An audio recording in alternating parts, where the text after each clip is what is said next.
sisters and brothers of America. 9 सितंबर 1893 को जब ये 5 शब्द अमेरिका के विश्व धर्म संसद में गूंजा तो पूरे विश्व ने गर्मजोशी के साथ भारतवर्ष को नमन, वंदन और अभिनंदन किया। और जिनके मुख से ये अमर वाणी निकली वह कोई और नहीं, हम सभी हिंदुस्तानियों के आदर्श श्रद्धेय स्वामी विवेकानंद जी थे। आप सभी देशवासियों को, खासकर युवाओं को युवा दिवस की बहुत बहुत शुभकामनाएं। नमस्कार, मैं हूं नवेंदु शेखर झा और आप देख रहे हैं आइसम्स न्यूज। आज के इस खास अवसर पर मैं आपको बताऊंगा कि आज के युवाओं को स्वामी जी के जीवन से क्या प्रेरणा लेनी चाहिए और विकास के रास्ते पर कैसे आगे बढ़ना चाहिए, जिससे धर्म और प्रकृति का दोहन ना हो।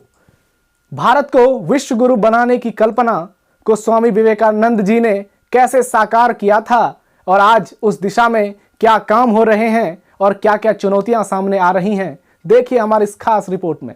12 जनवरी का यह तारीख भारतवर्ष के स्वर्णिम अध्याय में सुनहरे अक्षरों में अंकित है। विश्व में हिंदुस्तान का परचम बुलंद करने वाले, भारतवर्ष को एक अलग पहचान देने वाले महानतम अध्यात्म गुरु स्वामी विवेकानंद जी की जयंती है और आज पूरा देश इस पावन दिन को युवा दिवस के रूप में मना रहा है। हमारा देश युवाओं का देश है और हमारे देश की 65% आबादी 35 वर्ष से कम आयु की है। आज हिंदुस्तान के युवा पूरे विश्व में अपने हुनर से कामयाबी की एक अलग गाथा लिख रहे हैं और इसका श्रेय स्वामी विवेकानंद जी को जाता है, जिन्होंने सदैव युवाओं को सही मार्ग पर चलने के लिए प्रेरित किया। 12 जनवरी 2023 स्वामी विवेकानंद जी की 160वीं जयंती और भारत $3 ट्रिलियन की जीडीपी के साथ विश्व की 5वीं सबसे तेज गति से बढ़ने वाली अर्थव्यवस्था। यह एक बड़ी उपलब्धि है। तकनीक से औद्योगिकरण तक, राजनीति से खेल तक, शिक्षा से समृद्धि तक आज नए भारत की तस्वीर का दीदार पूरा विश्व कर रहा है। सॉफ्टवेयर से लेकर मोबाइल यूजर तक हिंदुस्तान चीन के बाद दूसरे स्थान पर काबिज है। अंतरिक्ष में भी भारत ने नई उड़ान भरी है। एक साथ 104 सैटेलाइट छोड़ने का रिकॉर्ड भी हमारे देश के नाम है।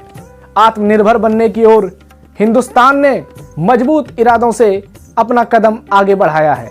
पूरा विश्व कोरोना महामारी में जब शत विशत हो गया, उस समय भी हिंदुस्तान ने हार नहीं मानी और डटकर कोरोना का मुकाबला किया। पूरे विश्व में सबसे ज्यादा 200 स्वदेशी वैक्सीन की डोज भारत के लोगों को लगाया गया। बात सड़कों की बड़ी जाल बिछाने की हो या फिर प्राकृतिक आपदाओं से पीड़ित क्षेत्रों का विकास करना हो, हिंदुस्तान ने एक नई पटकथा लिखी है। कूटनीतिक मामलों में भी हिंदुस्तान का लोहा पूरा विश्व मानने लगा है। बात रूस यूक्रेन वॉर की हो या फिर संयुक्त राष्ट्र में पाकिस्तान और चीन से निपटने का मुद्दा। हाल ही में G20 की अध्यक्षता करना भारत के लिए बड़े गौरव की बात है और उससे भी बड़ी बात है G20 के लोगों में लिखा वसुधैव कुटुंबकम, जो कि हिंदुस्तान के विश्व गुरु बनने की ओर बढ़ने का सबसे बड़ा सबूत है। लड़कों के साथ साथ आज देश की बेटियां भी हिंदुस्तान का नाम पूरे विश्व में रोशन कर रही हैं। कुल मिलाकर कई मायनों में भारत आज अपने विकास की गाथा मजबूत इरादों के साथ पूरे विश्व के सामने प्रस्तुत कर रहा है। तो आपने देखा हमारी रिपोर्ट में कैसे भारत आज बदलते दौर में विश्व को एक अलग पहचान दे रहा है। लेकिन विकास के साथ साथ हमारे देश के युवाओं के सामने आज अनेक चुनौतियां भी हैं। देश कई बड़ी समस्याओं से जूझ रहा है। बड़ी संख्या में लोग आज भी मुख्य धारा से दूर हैं। लेकिन इन सभी मुद्दों पर स्वामी जी के विचारों से कैसे हम जीत हासिल कर सकते हैं, देखिए। विकास के साथ साथ आज देश में कुछ विनाशकारी कार्य भी हो रहा है।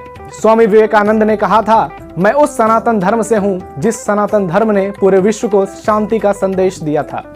मैं उस हिंदुत्व का उपासक हूं जो विश्व में वसुधैव कुटुंबकम की बातें करता है। लेकिन मैं विश्व के हर धर्म का भी बराबर सम्मान करता हूं और मेरे लिए हर धर्म की महत्वता बराबर है और अंततोगत्वा मैं इंसानियत का पुजारी हूं।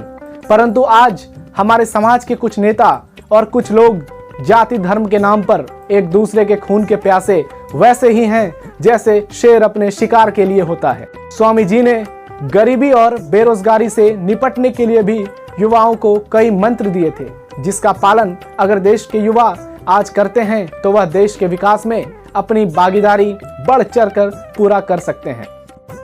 आजादी के 75 वर्ष पूर्ण होने पर आज हिंदुस्तान आजादी का अमृत महोत्सव मना रहा है, लेकिन इस कड़ी में दूसरी ओर राजनीतिक ठेकेदार देश के युवाओं को आरक्षण की आड़ में बरगला रहे हैं। स्वामी विवेकानंद ने कहा था, प्रकृति हमारे लिए पूजनीय है और हमें इसकी आराधना करनी चाहिए, लेकिन आज विकास के नाम पर हर कोने में प्रकृति का विनाश किया जा रहा है। कृषि पर निर्भर रहने वाला हिंदुस्तान सदैव से कृषि प्रधान देश रहा है। हमारे अन्नदाताओं ने देश के साथ साथ पूरी दुनिया का भरण पोषण किया है और उत्पाद के कई मामलों में हम आज भी शीर्ष पर काबिज हैं।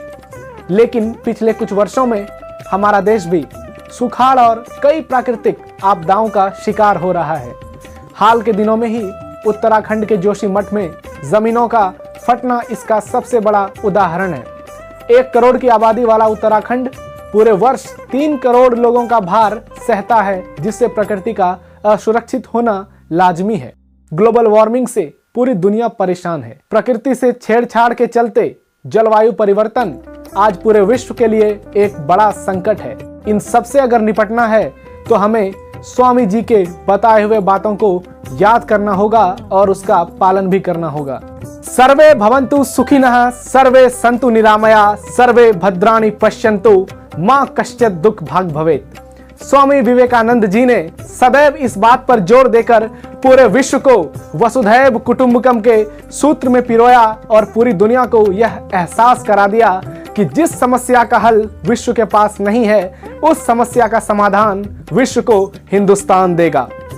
इस विशेष पेशकश में फिलहाल इतना ही। देश दुनिया की तमाम खबरों के लिए देखते रहिए आई शम्स न्यूज।